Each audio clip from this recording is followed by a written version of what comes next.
ያለ ሰላም ሰው በሰላም ወጥቶ መግባት አይችልም። ልጆች ሊማሩ አይቻልም። ሰዎች በተረጋጋ ስሜት ሊኖሩ አይችሉም። ፖለቲካ ራሱ እየተዛባ ይመጣል። ስለዚህ ሰላም ለሰው ልጆች አስፈላጊ የሆነ ነገር ነው። ስለዚህ እንደ ግለሰብ ሰላም አስፈላጊ ነው።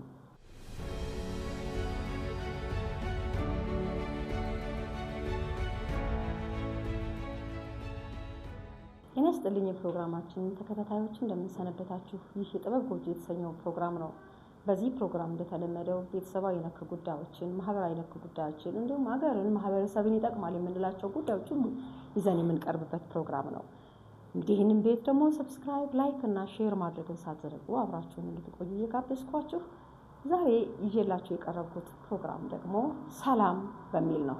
እንግዲህ ሰላም ምንድን ነው?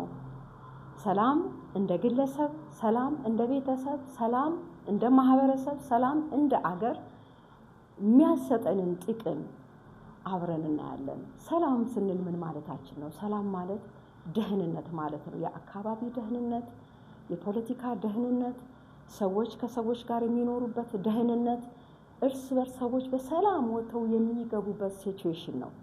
ይህ ሰላም ለሰው ልጆች ሁሉ አስፈላጊ ነው። ለምን? ሴኩሪቲ ከሌለው ሰው ልጅ ሰላም አለው ማለት አንችልም። ስለዚህ ሰላምን እንዴት ነው ሰው ኬት ያገኛል? ሰላምን እያንዳንዱ ሰው ደግሞ ለዚህ ሰላም ራሱ ተጠያቂ ነው ማለት ነው። ሰላምን ለመፍጠር በሰላም ለመኖር የሰው ልጆች ተጠያቂዎች ናቸው። ለምን? ሰላም አስፈላጊ ነገር ስለሆነ። ያለ ሰላም ሰው በሰላም ወጥቶ መግባት አይችልም። ልጆች ሊማሩ አይቻልም። ሰዎች በተረጋጋ ስሜት ሊኖሩ አይችሉም። ፖለቲካ ራሱ እየተዛባ ይመጣል። ስለዚህ ሰላም ለሰው ልጆች አስፈላጊ የሆነ ነገር ነው። ስለዚህ እንደ ግለሰብ ሰላም አስፈላጊ ነው። አንድ ግለሰብ ከራሱ ጋር ቀጥሎም ከሌላው ሰው ጋር ሰላም ሊኖረው ይገባል። ከራሱ ጋር ደግሞ ሰላም የሌለው ሰው ከሌላ ሰው ጋር ሰላም የመፍጠር አቅም የለውም። ሰው ከራሱ ጋር ሰላም ሲኖረው በትክክል ማሰብ ይችላል፣ ከጭንቀት ነፃ ይወጣል። እንደገናም ደግሞ ጥሩ አመለካከት ይኖረዋል። ስለሌላውም ስለራሱ ጥሩ እይታ ይኖረዋል። ሁሌ ፖዚቲቭ ቲንከር ይሆናል ሰላም ያለው ሰው። ሰላም ግን ከሌለ ሰው ለጭንቀት የተጋለጠ ነው። አመለካከቱ የተዛባ ነው። ይህን ጥሩ ነገር አይታየውም። ሰላም የሌለው ሰው ጥሩ ነገር አይኖር። ሁሌ ምንድነው ተቃውሞ ብቻ በሱ ውስጥ ይሞላል። ለምን? የውስጡ ውጤት ነው። እንደዚሁም ደግሞ ሰላም ያለው ግለሰብ ሰላም ከመኖሩ የተነሳ ምን ይሆናል? ጤንነቱ ራሱ የተስተካከለ ይሆናል። አመለካከቱ የተስተካከለ ይሆናል። እንደገናም ደግሞ ከስትረስ ወይም ደግሞ ከጭንቀት እየተላቀቀ ይመጣል ሰላም ሲኖረው። ሰላም ከሌለ ግን ሰው በጭንቀት ውስጥ ነው የሚኖረው። ጥሩ እንቅልፍ አይተኛም፣ በጣም ረፍት የለውም። ሰላም ግን ሲኖር እነዚህ ነገሮች የተስተካከሉ ይሆናሉ። ስለዚህ ሰው ከጭንቀት ለመውጣት ሰላም ውስጥ እንዲፈጠር በተለያየ መንገድ ጥረት ማድረግ አስፈላጊ ነው። ከራሱ ጋር ከውስጡ ጋር ራስን መቀበል ራሱ ሰላም ነው። አንዳንድ ጊዜ ሰዎች ራሳቸውን አይቀበሉም። ይሄ አንዱ ጦርነት ማለት ነው። የውስጥ ሰላም እጦት፣ ራስን አለመቀበል፣ አካባቢን አለመቀበል፣ ሁኔታዎችን አለመቀበል ስህተት ነው። ይሄ የውስጥን ሰላም ያዛባል። ሌላው ሰላም በቤተሰብ ውስጥ ሲኖር ሰዎች በአግባቡ መነጋገር መግባባት ይችላሉ። ሰላም በቤተሰብ ውስጥ ሲሆን አንዱ ሌላውን ማክበር ይችላል። ሰላም በቤተሰብ ውስጥ ሲኖር በቤት ውስጥ ያሉ የቤተሰብ አባላት ሁሉ ደስተኛ ይሆናሉ። እንደገናም ልጆች ደግሞ የቤተሰቦቻቸው ሰላም ለነሱ ሞዴል ይሆንና ሰላምን እነሱም ፕራክቲስ የሚያደርጉ ይሆናሉ በቀሪው ዘመናቸው። እና ሰላም እንደ ቤተሰብ እጅግ አስፈላጊ ነገር ነው። ቤተሰብ ግን ሰላም ሲያጣ ምንድነው የሚከተለው ደግሞ ብለን ስናይ ሰላም የሌለው ቤተሰብ መግባባት አይችልም። አብሮ በትክክል ሐሳብን ማንሸራሸር አይችልም። እንደገና ደግሞ ሰላም የሌለበት ቤት ሁሌ ድብድብ ወይም ደግሞ የአካል ጉዳት፣ እንደገና በአንደበት ራሱ መጋጨት፣ በተለያየ አይነት መንገድ ይሄ ይታያል። ልጆችም ደስታ የራቃቸው ልጆች ይሆናሉና በራሳቸው የማይተማመኑ ኮንፊደንስ የሌላቸው ልጆች ናቸው ሰላም በሌለ ቤተሰብ ውስጥ የሚያድጉት። ስለዚህ ቤተሰብ የሰላም አምባሳደር ሊሆን ይገባል። እያንዳንዱ ቤተሰብ በቤት ውስጥ ሰላምን ቢፈጥር የአገር ሰላም ተጠበቀ ማለት ነው ወይም የማህበረሰብም ሰላም ተጠበቀ ነው። ዛሬ ላይ የምናያቸው በሰፊው በአገር ደረጃ እንኳን የሚታዩ ትልልቅ ችግሮች በቤት ውስጥ የተፈጠሩ እሳቶች ጥርቅም ብዙ እሳት መሆን ነው እንጂ እስቲ እያንዳንዱ ሰው ኃላፊነቱን ወስዶ ወደ ጓዳው ይግባ። ኃላፊነቱን ወስዶ ጓዳውን ያስተካክል። በቤቱ ሰላም ይኑረው። በቤቱ ሰላም ያለው ሰው ለሌላውም ሰው ትርፍ ነው። የሰላም አምባሳደር ነው። እንደዚሁም ደግሞ ማህበረሰብ ላይ ስንመጣ በማህበረሰብ መካከል ሰላም ሲኖር ማህበረሰብ ደህንነቱ የተጠበቀ ይሆናል። በማህበረሰብ መካከል ክፍፍል አይኖርም ሰላም ካለ። ማህበረሰብ እርስ በርሱ ተያይዞ ለእድገት የሚሰራ ይሆናል። ማህበረሰብ አንዱ ሌላውን ሪስፔክት ያደርጋል፣ ይቀበላል፣ ይከባበራል። ለምን? ሰላም ስላለ። የሰላም አለመኖር ግን በሰዎች መካከል ክፍፍል እንዲኖር፣ አንዱ ሌላውን እንዳይቀበል ወይም ደግሞ መከፋፈል እንዲኖር፣ በዘር መከፋፈል፣ በአመለካከት መከፋፈል ይፈጠራል። ስለዚህ ሰላም እንደ ማህበረሰብ እጅግ አስፈላጊ ነገር ነው። ሰላም ያለበት ማህበረሰብ እድገት አለ። ሰላም ያለበት ማህበረሰብ ማህበራዊ ህይወታቸው ራሱ የደስታ ነው። ሰው በሰላም ወጥቶ በሰላም ይገባል። እንደ ማህበረሰብ ሰላም ሲኖር ወጥቶ መግባት ይቻላል። ነገር ግን ሰላም ከሌለ ሰው ወጥቶ መግባት ከባድ እየሆነ የመጣበት ዘመን ነው። ይሄ የሰላም እጦት ነው። እንግዲህ እንደ ማህበረሰብ ደግሞ ሰላሙን ሊጠብቅ እርስ በርስ ተያይዞ በመነጋገር ችግርን መፍታት፣ ችግር ሲኖር በመግባባት በመነጋገር መፍታት፣ የኔም ብቻ ሐሳብ ተቀበሉ ሳይሆን የሌላውንም ሐሳብ በመቀበል በመረዳዳት ሰላምን መፍጠር። ጎረቤት አብሮ አንድ አካባቢ ያለ ሰው ራሱ ተነጋግሮ ሰላምን መፍጠር። አንዳንድ ጊዜ ሰላም መፍጠር ከባድ የሚሆንበት ጊዜ አለ። ያኔ ቢቻል ተከባብሮ አንዱ የሌላውን ደህንነት ጠብቆ መኖር ራሱን የቻለ አንድ የሰላም መንገድ ነው። የግድ ጦርነት አያስፈልግም። ሌላው እንደ አገር ደግሞ ሰላም አስፈላጊ ነው።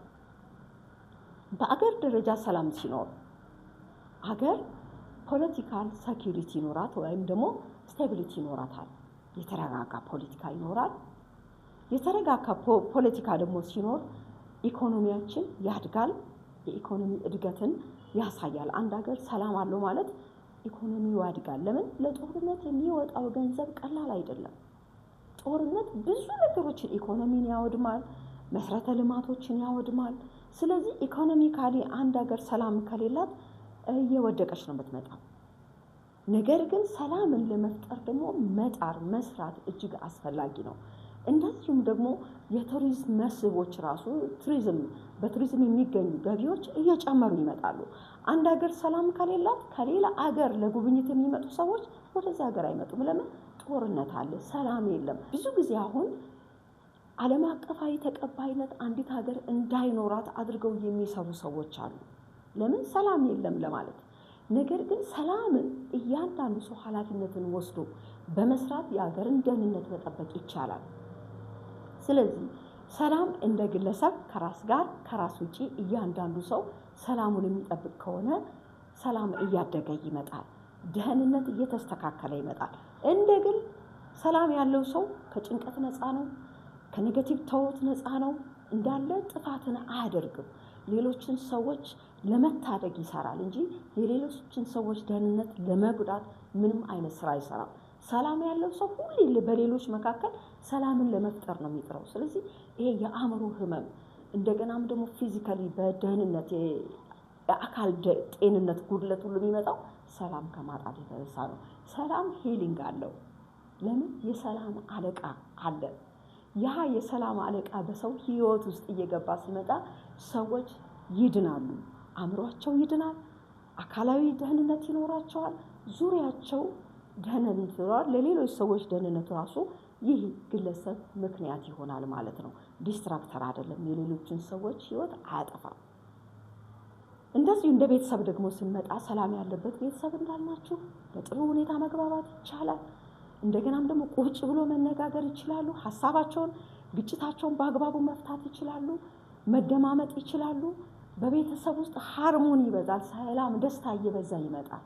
ልጆች ደግሞ የቤተሰቦቻቸውን ሰላም ሞዴል በማየት በቀሪ ህይወታቸው ሰላምን የሚፈጥሩ ለሰላም የሚኖሩ ይሆናሉ ማለት ነው።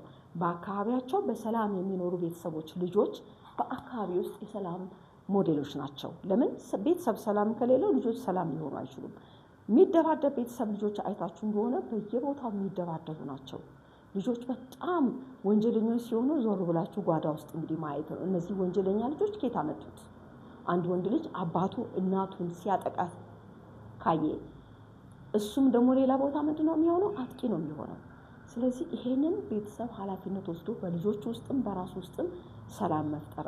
አልፎ አልፎ የጤንነት ችግሮች ይኖራሉ። በእርግጥ ሰዎች አእምሯቸውን ሲታመሙ ያንን የውስጥ ጩኸታቸውን የሚገልጹበት መንገድ ወይ ድብድብ ወይም ሌሎች እቃዎችን በመስበር በተለያየ መንገድ ነው። ይሄንንም ደግሞ እንደ ቤተሰብ ችግሮችን አይታችሁ አንድ ሰው በቋሚነት ትክክል ያልሆነ እንቅስቃሴ ካለው ወደ ሕክምና ሄዶ ራሱን መታከምና ማስተካከል ይኖርበታል።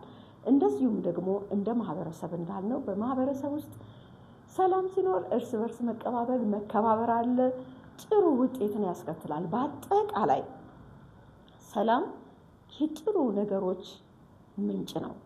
ሰላም ማለት ያለፈ ሳይሆን ወደፊት የሚቀጥል ነው። ሁሉ ጊዜ እየቀጠለ የሚሄድ እንቅስቃሴ ነው ሰላም። ያለፈ ሰላም ለነገ ጋራንቲ አይደለም። በሰላም ላይ ሁሌ ነው የሚሰራው። እያንዳንዱ ግለሰብ በራሱ ላይ ሁሌ ስለ ሰላም መስራት አለበት። እንደ ማህበረሰብ እንደ ቤተሰብ ሁሌ መሰራት አለበት እና አንዳንድ ጊዜ ሰላም ምንለው ግጭት ስለሌለ ወይም ደግሞ ጦርነት ሲኖር ወይም ጦርነት ከሌለ ግጭት ከሌለ ሰላም ነው እንላለን። አይደለም።